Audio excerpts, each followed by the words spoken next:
મનરેગા કૌભાંડ બાબતે આજે જ્યારે મનસુખભાઈ વસાવા એમણે પોતે પોતાની સરકારમાં ગાંધીનગરથી લઈને ગ્રામ્ય કક્ષા સુધી કેટલું મોટું કૌભાંડ થાય છે એ ઉજાગર કર્યું છે, ત્યારે એમને અભિનંદન આપું છું. આ એ જ મનસુખભાઈ વસાવા છે જ્યારે 1 મહિના પહેલા આ મનરેગા કૌભાંડનું જ્યારે મેં પ્રેસ વાર્તા કરી હતી ત્યારે આ એજન્સીઓને બચાવ કરતા હતા અને આવું કોઈ કૌભાંડ અહીંયા થયું નથી એવી પોતાની વાત મૂકતા હતા. ત્યારે મનસુખભાઈ વસાવાએ કીધું કે મનરેગા કૌભાંડમાં જે પણ એજન્સીઓ છે એમને હું સારી રીતે ઓળખું છું.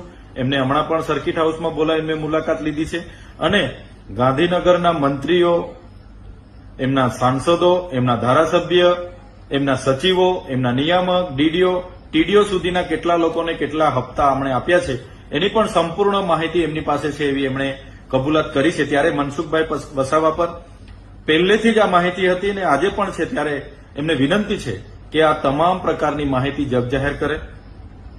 કોઈ પણ જિલ્લામાં જે પણ કૌભાંડો થયા છે એ કૌભાંડો એ એજન્સીઓને જ્યારે 2017 સુધી પંચાયતો પોતાની રીતે કામ કરતા હતા, ત્યારબાદ બચુભાઈ ખાબડ મંત્રી બન્યા અને એમના સાંસદોને સાથે રાખીને આ વિસ્તારમાં મટીરીયલ પૂરું પાડવાના નામે એ ચાહે જલારામ એન્ટરપ્રાઇઝ હોય, મુરલીધરન એન્ટરપ્રાઇઝ હોય, રાજ કન્સ્ટ્રક્શન હોય કે સર્વર્ણ કન્સ્ટ્રક્શન હોય, તમામ એજન્સીઓ લાવીને મટીરીયલ પૂરું પાડવાના નામે ટેન્ડરો આપવામાં આવ્યા.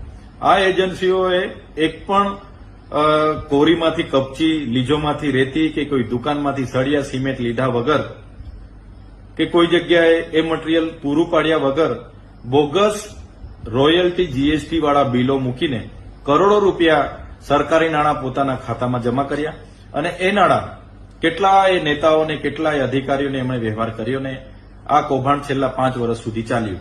તો આ એજન્સીના ખાતામાં 2500 કરોડ રૂપિયા જમા થયા છે. એની સઘન તપાસ થાય એવી અમારી માંગણી છે. સાથે સાથે આ એજન્સીએ જે પણ કૌભાંડો કર્યા છે એમાં આઉટસોર્સિંગ કર્મચારીઓને એમાં આરોપી બનાવવામાં આવે છે. કેટલીક જગ્યાએ પંચાયતો પર દોષનો ટોપલો ઢોળવાની વાત છે.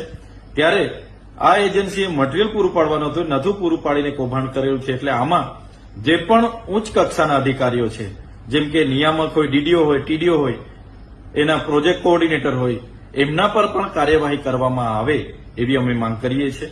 આમાં મટીરીયલ પૂરું પાડવામાં પંચાયત કે સરપંચ ક્યાંય જવાબદાર હોતા નથી. એટલે જે પંચાયતો પર દોષનો ટોપલો ઢોળવાની વાત છે બિલકુલ પાયાવિહોણી છે.